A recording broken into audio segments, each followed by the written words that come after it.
यह कहानी है भारतीय इतिहास की सबसे खूबसूरत महिला के नाम से विख्यात आम्रपाली की, जिसे अपनी खूबसूरती की कीमत वेश्या बनकर चुकानी पड़ी। वह किसी की पत्नी तो नहीं बन सकी, लेकिन संपूर्ण नगर की नगरवधु जरूर बन गई। आम्रपाली ने अपने लिए निर्णय स्वयं नहीं लिया था, बल्कि वैशाली में शांति बनाए रखने, गणराज्य की अखंडता बरकरार रखने के लिए ऐसा किया गया था। उसने सालों तक वैशाली के धनवान लोगों का मनोरंजन किया। आम्रपाली के वास्तविक माता पिता का पता नहीं है, लेकिन जिन लोगों ने उसका पालन किया उन्हें वह एक आम के पेड़ के नीचे मिली थी, जिसकी वजह से उसका नाम आम्रपाली रखा गया। वह बहुत खूबसूरत थी, उसकी आंखें बड़ी बड़ी और काया बहुत आकर्षक थी।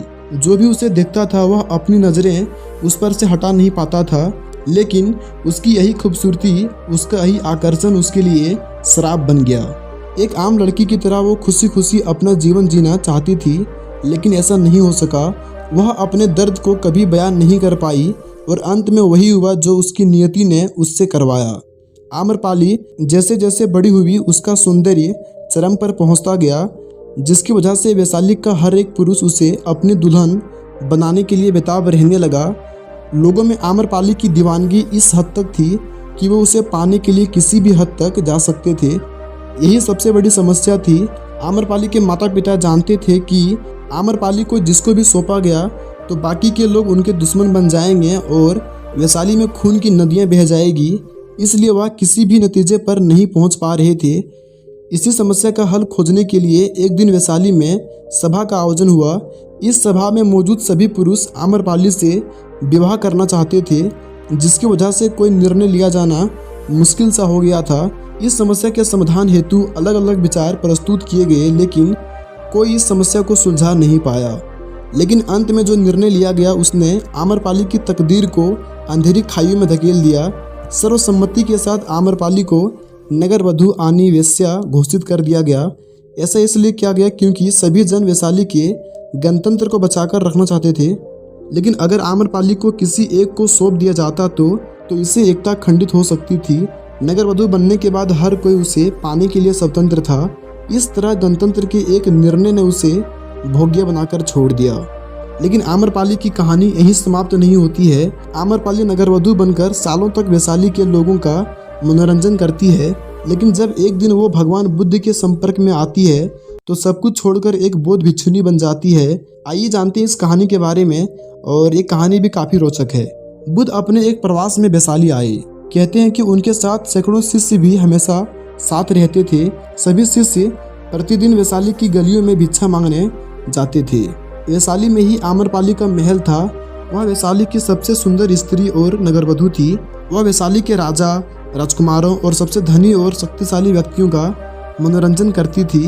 एक दिन उसके द्वार पर भी एक भिक्षुक भिक्षा मांगने के लिए आया। उस भिक्षुक को देखते ही वह उसके प्रेम में पड़ गई। वह प्रतिदिन ही राजा और राजकुमारों को देखती थी, पर मात्र एक भिक्षा पात्र लिए हुए उस भिक्षुक में उसे अनुपम गरिमा और सौंदर्य दिखाई दिया। वह अपने परकोटे से भाग आई और भिक्षुक से बोली, आइए कृपया मेरा दान ग्रहण करें। उस भिक्षुक के पीछे और भी कई भिक्षुक थे। उन सभी को अपनी आंखों पर विश्वास नहीं हुआ। जब युवक भिक्षु आम्रपाली के भवन में भिक्षा लेने के लिए गया तो वे ईर्ष्या और क्रोध से जल उठे। भिक्षा देने के बाद आम्रपाली ने युवक भिक्षु से कहा, 3 दिनों के बाद वर्षा काल शुरू होने वाली है। मैं चाहती हूँ कि आप इस अवधि में मेरे ही महल में रहें। युवक भिक्षु ने कहा, मुझे इसके लिए अपने स्वामी तथागत बुद्ध से अनुमति लेनी होगी। यदि वे अनुमति देंगे तो मैं यहाँ रुक जाऊँगा।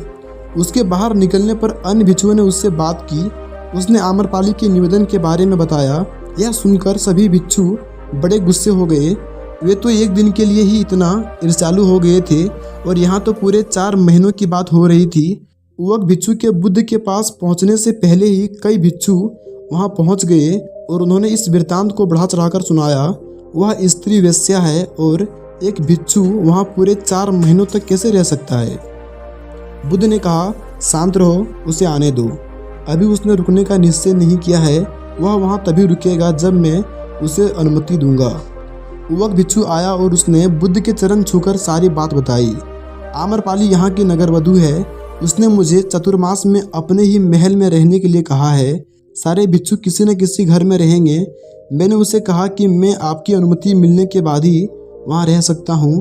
बुद्ध ने उसकी आंखों में देखा और कहा, तुम वहाँ रह सकती हो। यह सुनकर कई भिक्षुओं को बहुत बड़ा आघात पहुंचा। वे सभी इस पर विश्वास नहीं कर पा रहे थे कि बुद्ध के एक युवक शिष्य को एक वेश्या के घर में 4 महीने तक रहने का अनुमति दे दी है। 3 दिनों के बाद युवक भिक्षु आम्रपाली के महल में रहने के लिए चला गया। अन्य भिक्षु नगर में चल रही बातें बुद्ध को सुनाने लगे। सारे नगर में एक ही चर्चा हो रही है कि एक युवक भिक्षु आम्रपाली के महल में 4 महीनों तक रहेगा। बुद्ध ने कहा, तुम सभी अपनी दिनचर्या का पालन करो। मुझे अपने शिष्य पर विश्वास है। मैंने उसकी आंखों में देखा है कि उसके मन में अब कोई इच्छाएं नहीं है।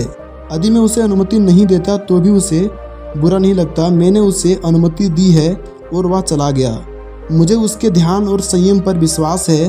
तुम सभी इतने व्यग्र और चिंतित क्यों हो रहे हो? यदि उसका धर्म अटल है तो आम्रपाली भी उससे प्रभावित हुए बिना नहीं रहेगी। यदि उसका धर्म निर्बल है तो वह आम्रपाली के सामने समर्पण कर देगा। यह तो भिक्षु के लिए परीक्षण का समय है। बस 4 महीनों तक प्रतीक्षा कर लो। मुझे उस पर विश्वास है, वह मेरे विश्वास पर खरा उतरेगा। उनमें से कई भिक्षुओं को बुद्ध की बात पर विश्वास नहीं हुआ। उन्होंने सोचा, वे उस पर नाइक ही इतना भरोसा करते हैं। भिक्षु अभी युवक है और आम्रपाली बहुत सुंदर है। वे भिक्षु संघ की प्रतिष्ठा को खतरे में डाल रहे हैं, लेकिन वे कुछ कर भी नहीं सकते थे। 4 महीनों के बाद युवक भिक्षु विहार लौट आया और उसके पीछे पीछे आम्रपाली भी बुद्ध के पास आई। आम्रपाली ने बुद्ध से भिक्षुनी संघ में प्रवेश देने की आज्ञा मांगी। उसने कहा, मैंने आपके भिक्षुक को अपनी ओर खींचने का हर संभव प्रयास किया, पर मैं हार गई। उसके आचरण ने मुझे यह मानने पर विवश कर दिया कि आपके चरणों में ही सत्य और मुक्ति का मार्ग है। मैं अपनी समस्त संपदा भिक्षु संघ के लिए दान में देती हूँ। आम्रपाली के महल और उपवनों को चतुर्मास में सभी भिक्षुओं के रहने के लिए उपयोग में लिया जाने लगा। आगे चलकर वह बुद्ध के संघ में सबसे प्रतिष्ठित भिक्षुनियों में से एक बनी। तो साथियों, ये कहानी है एक वेश्या की कि कैसे एक वेश्या आम्रपाली एक बहुत ही प्रतिष्ठित भिक्षुनी बन गई। साथियों, अगर आपको ये कहानी अच्छा लगा तो प्लीज़ आप इस कहानी को अपने फ्रेंड्स के पास शेयर करें। धन्यवाद।